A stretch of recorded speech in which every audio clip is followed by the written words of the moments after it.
Hello, in this video I will show you how to make a woman in Infinite Craft. Now it's a very easy thing.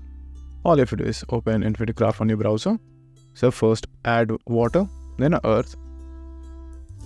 So first add earth, then wind. After that add another earth on top of dust, that will give you a planet. Now just simply add fire and wind, that will give you smoke. Now just simply add wind. Now just simply add water. Now just simply add the fog to plant, and that will give you Venus. Now after that add water, fire, then earth. After that add Venus,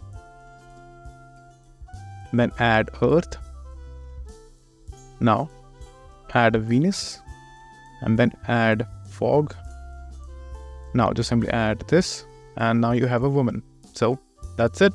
And if this video was helpful, please consider subscribing and liking the video.